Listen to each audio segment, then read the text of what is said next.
So, a pleasant day, everyone. Today, we, our discussion under module number 3, which talks about the ethical decision in software development and social aspects, emergence and convergence of technology. Specifically, this presentation emphasizes the 7 step to effective decision making, software development, and decision making in software development. So, first of all, let me introduce myself. My name is Luis Rapel Shabal, student under the College of Computer Studies from Base Infotech 3W Mad 1. So, in this screen, and some words that are very important for today's discussion. This will be highlight of this topic, and these are the essential words for this discussion because we will talk about ethics, decision making, software development, and professionalism.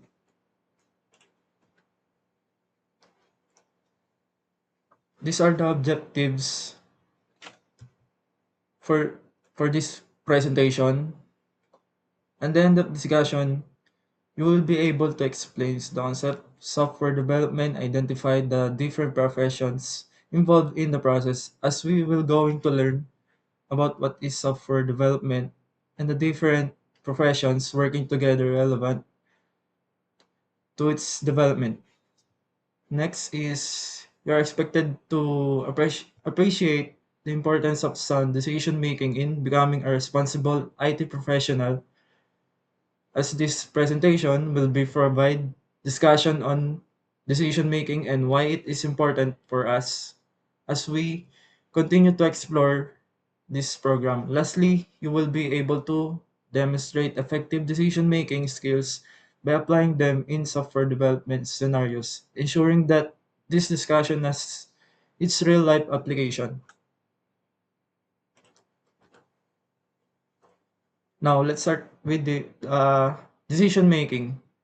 By its definition, it refers to the process of making choices by identifying a decision, gathering information, and assessing alternative resolution.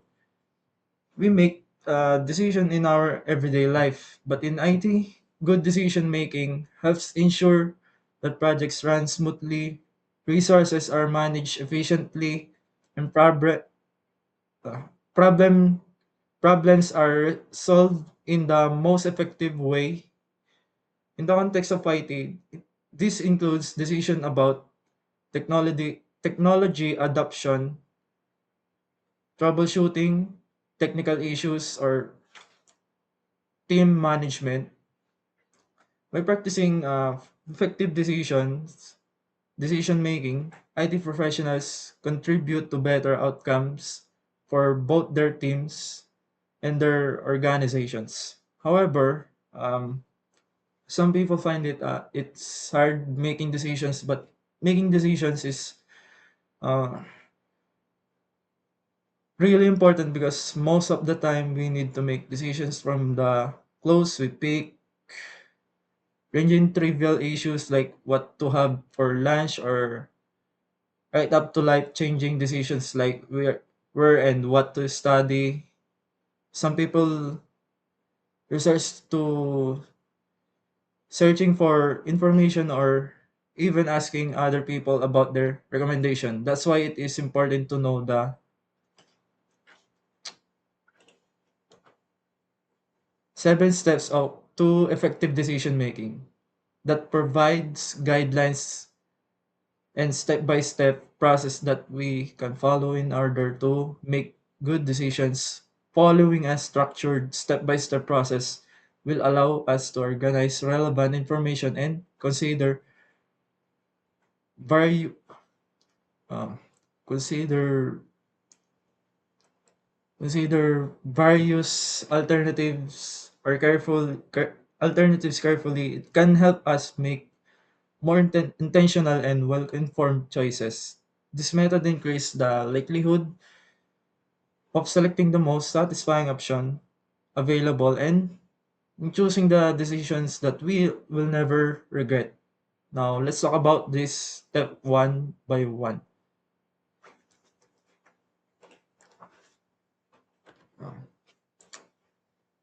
The first step is identify the decision by trying to clearly define the nature of the decision you must make.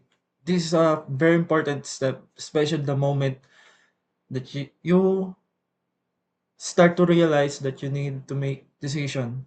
This is where you pause and ask yourself, what exactly do I need to decide? Is it about choosing a school club, solving a group conflict, or picking science project topic? Be specific. The clearer you are, the easier the next step will be. Now, next step, um, gather relevant information. By collecting some pertinent information before you make your decision, uh,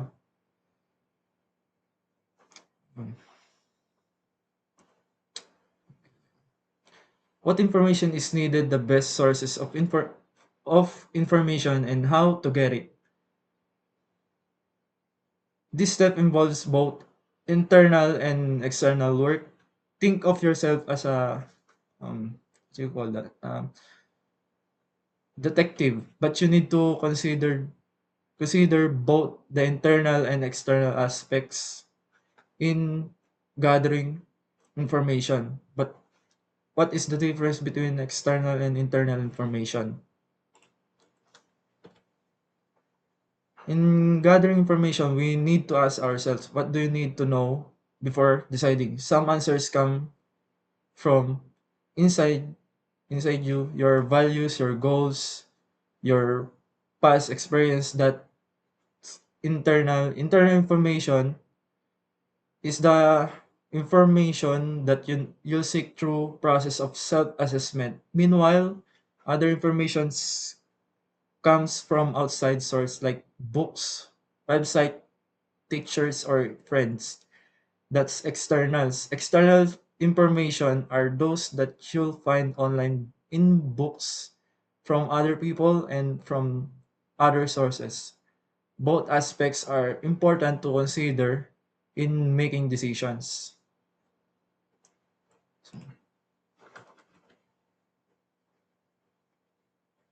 Step 3 is to identify the alternatives. By listening all the possible and desirable alternatives, as we collect the information from step 2, you will probably identify several possible paths of actions or alternatives. This is your brainstorming moments. What are all the possible options? So don't judge them yet. Just list them. I know, list them. It's just like eating a eating it on eating at a restaurant. The goal is to see the full menu and before choosing your meal. In this step, you can also use your imagination and additional information to construct new alternatives.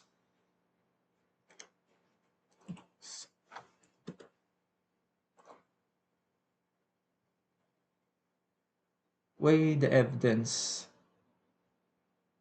Envisions the outcomes of each alternatives.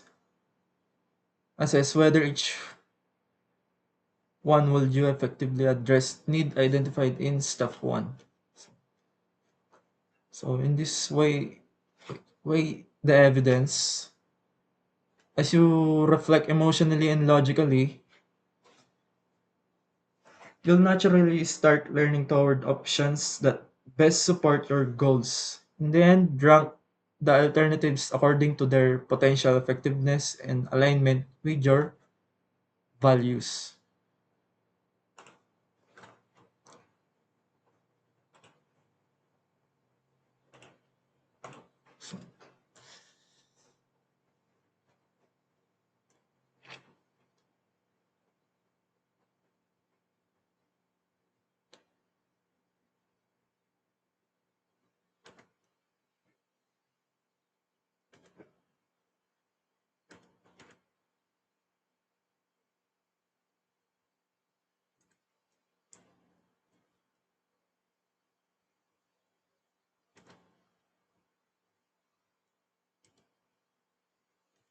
Then choose among the alternative once you have weighed all the evidence and are ready to select what you believe to be the best one for you. You can even try to choose combination of alternatives. Well, your choice in this step might be the same as the alternative you place at the top of your list at the end of step 4. Take actions. Once you realize and ensure that you have made the best decision and are ready to apply what you pick.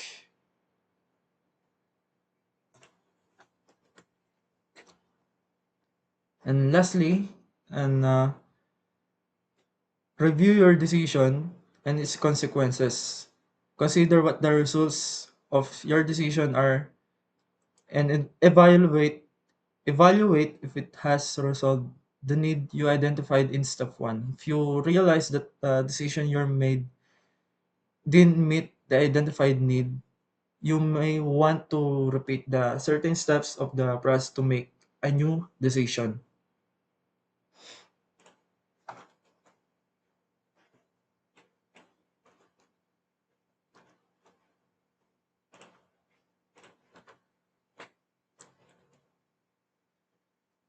So, building decisions, building softwares, it's our decision that drives development. For us, future IT professionals, building decisions is like building software. So always remember that each decision you make is crucial because the decisions we make are the ones that drive development.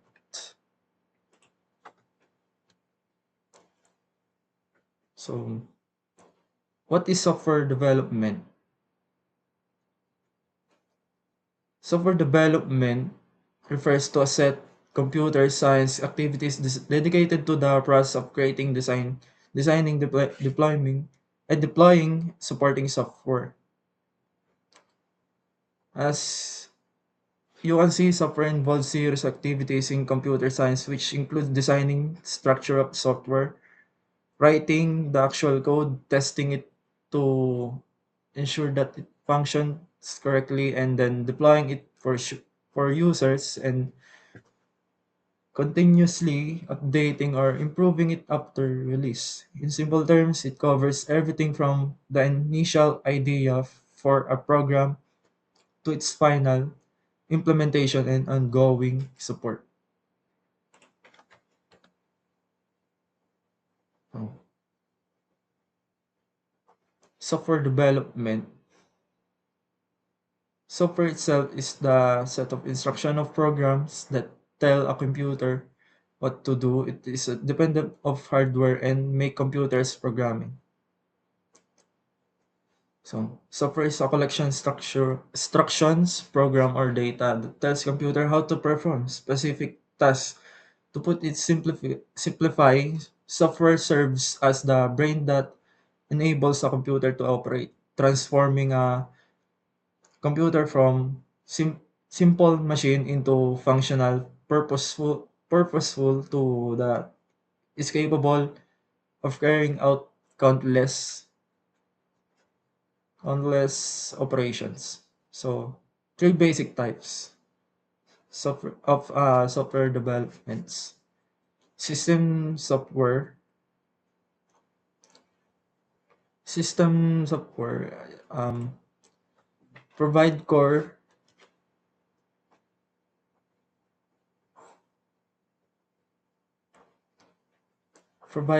functions such as operating system, disk management, utilities, hardware management, and other operational necessities. So system softwares which provides core functions such as operating system, disk management, utilities, hardware management, and other operational necessities. So that is these programs handle tasks such as file organization, memory allocation, and device coordinating, ensuring that both the hardware and application software work together efficiently. In short, system software serve as the foundation that keeps a computer running and supports all other software operations. Um, Programming software provides developers with the necessary tools to write, test, and maintain computer programs. It includes text editors for writing code, compilers, and linkers for translating that code into a language the computer can understand, and debuggers for finding and fixing errors.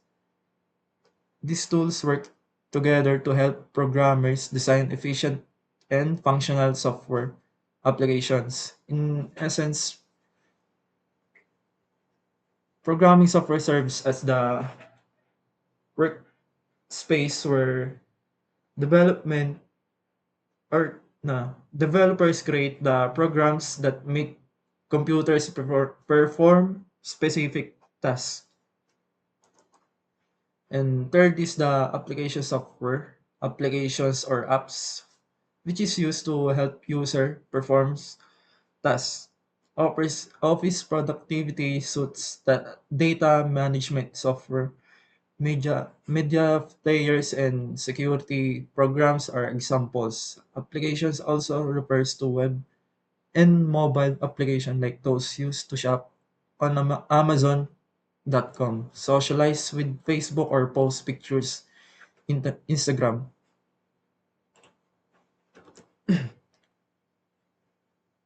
Now, there is a possible fourth type called uh, embedded software. Embedded systems software is a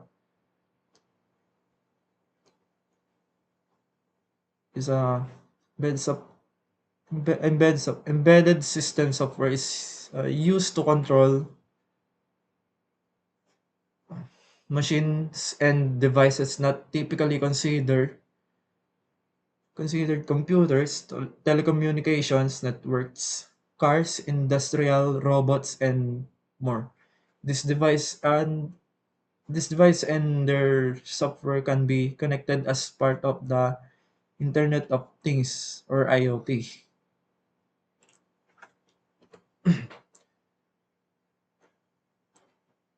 Software development.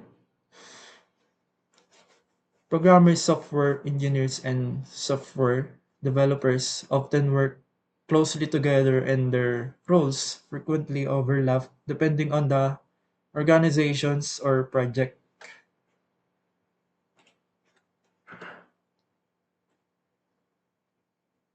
Programmers or coders write source code to program computers for specific tasks like database, merging databases, processing online orders, routing communications, conducting searches, or displaying text and graphics. Programmers typically internet instructions from software developers and engineers and use programming language like C++ or Java to carry them out.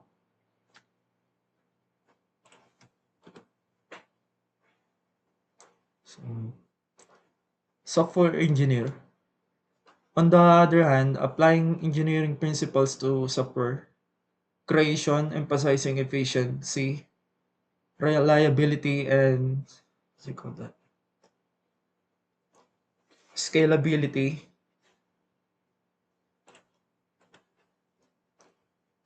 while programmer focus mainly on writing and testing code. Software developers are usually involved in the broader process of designing, building, and maintaining applications.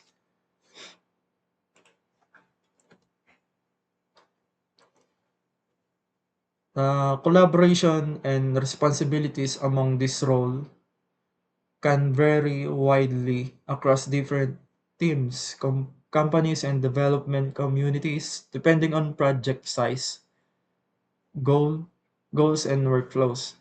Software development isn't just confined to coders or development teams. Professionals such as scientists, device fabricator, and hardware makers are also involved in creating software code,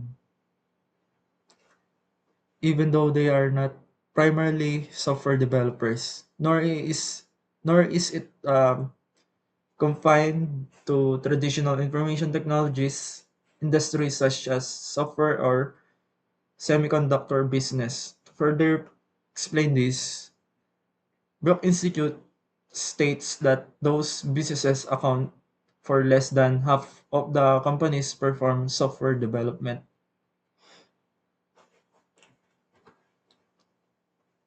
Let us distinguish custom software development and commercial of the shelf software.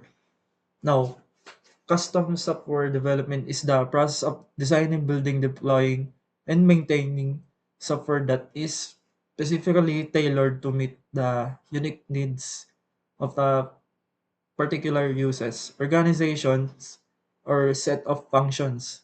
Unlike off-the-shelf software, which is made for general use custom, software is created to address specific requirements, workflows, or business goals. This process often involves close collaboration between developers on and clients to ensure the final products aligns with the user's exact needs. Custom softwares offer greater flexibility, scalability, and efficiency, making it ideal for organizations that require specialized solutions available in not available in standard software products. In contrast, commercial off-the-shelf software is pre-built software designed to meet the general needs of a wide range of user or organization because it targets common requirements rather than specialized ones. It can be packed, marketed, and sold commercially to a broad audience. Example include popular applications like Microsoft Office, Adobe Photoshops, um, or antivirus programs.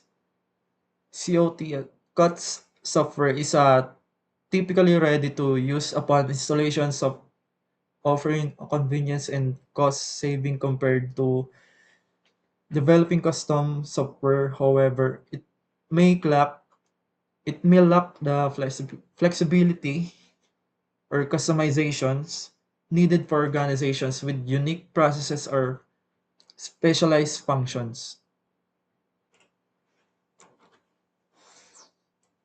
This section explains that the decision-making process helps us guide important choices, especially those affecting multiple parts of a system or several teams. Not every decision requires this full process of where even minor ones can be made quickly or during brief discussions. For significant decisions, it's best to follow the outline steps, document inputs and outputs. Possible hold a single well-prepared meeting to discuss and decide. In larger projects, decision making can also be divided among teams when issues only impact specific areas. So, in the problem description,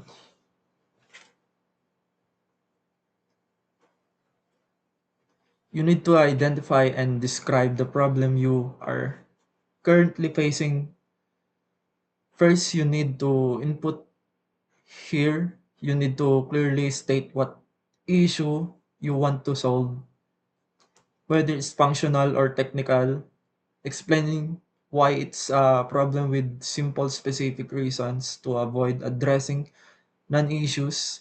Also identify and any constraints that affects the solution, such as urgency, limited time, or available personnel.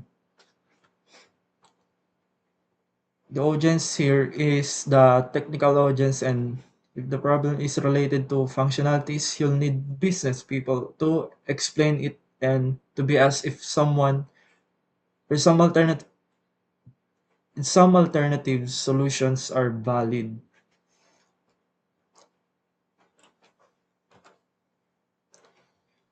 For the format and duration, it is advised to spend about an hour to define the problems clearly before jumping to solutions. It warns against rushing the analysis phase, emphasizing the importance of the the the issues. It's it's a requirements and concern visualize scenarios using tools like whiteboard to clarify complex ideas and avoid miscommunications. The session's best outcome may even be realizing that no action is needed or that issue isn't truly a problem.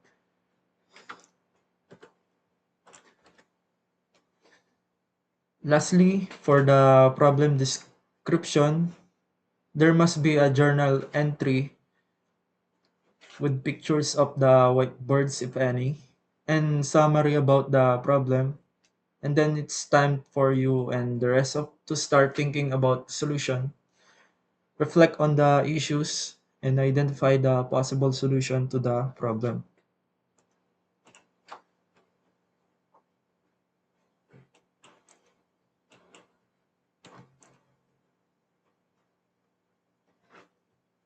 Now, let us discuss the meeting alternatives solutions. The process begins with the input using identified problem, clearly detailed in the journal entry. In addition, proposed solutions from participants are submitted beforehand, allowing members to, to review them in advance. This ensures everyone has time to understand the issue, prepare questions, and engage meaningfully in the discussion. And next is the audience. They are ideal participants who were involved in defining and scoping the problem initially, since they already understand the context, constraints, and backgrounds. They can provide more informed feedback, clarify details, ensure continuity. The involvements also helps maintain alignment between the original problem definition and the solution being analyzed. For its format and duration, make sure to keep the session under hour, 1 hour, focusing on simplicity without compromising quality. The goal is to evaluate propose solutions clearly and efficiently. Each presenter should explain how their solution addresses the problem, followed by a brief outline of the key steps required to implement it. Uh, this also helps ensure that the discussion remains practical and avoids investing time in unrealistic or overly complex option.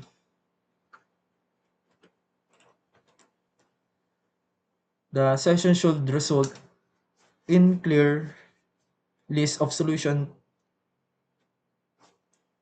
clear list of solution options, and in some cases there are maybe only one viable approach. Making decision straightforward. The goal is to live with well-defined alternative that can be evaluated and act on confidently.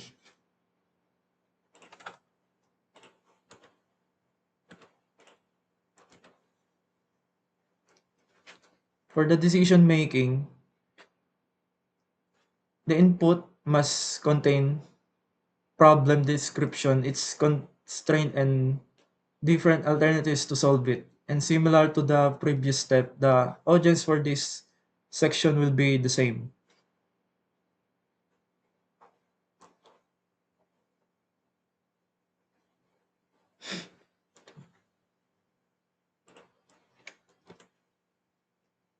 The decision making should be quick and focused. It is ideally 30 minutes or combined with earlier session for a total of no more than 1 hour with constraint and option already clear. The goal is to select the best path forward and outline next steps. Aim for conscious but acknowledge that not everyone will always agree. The chosen solutions doesn't need to be perfect. What matters is selecting the most practical option given current knowledge and limitations and documenting the reason behind the decisions.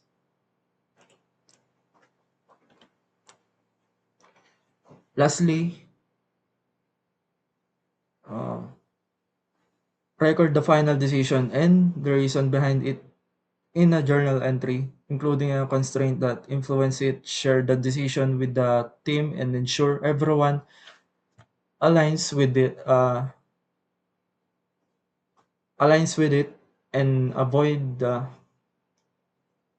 reopening debates unless new information or change constraint justify it. Following this process consistently builds trust and clarify around decision making, helping team members know when to suggest ideas and when to support the chosen direction, with the revisions only made when supported by solid new insights. Oh. Summary. To summarize all the information presented, it is important to note that decision making involves identifying problem, gathering information, and evaluating options to choose the best solution. Meanwhile, the software development is all about the process of designing, building, deploying, and maintaining software. In terms of software professionals, always remember that programmers, software engineers, and software developers is have overlapping roles and their responsibilities can differ depending on the team or organizations.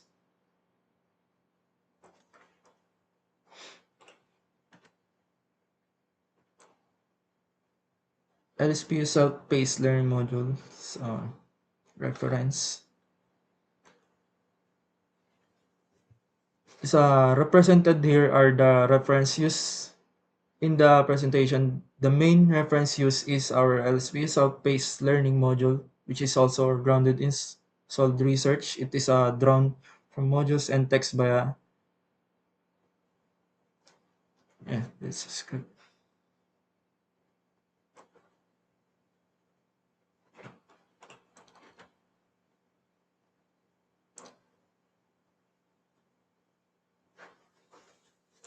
And that's all for this presentation. And thank you for listening and for participation. And ending this presentation, I would like to remember what uh, the most important single aspect of software development is to be clear about what you are trying to build, and being clear with what we aim to build starts with good decisions. As future software developers, this lesson is very important to apply as it will be a great help for us we become future professionals.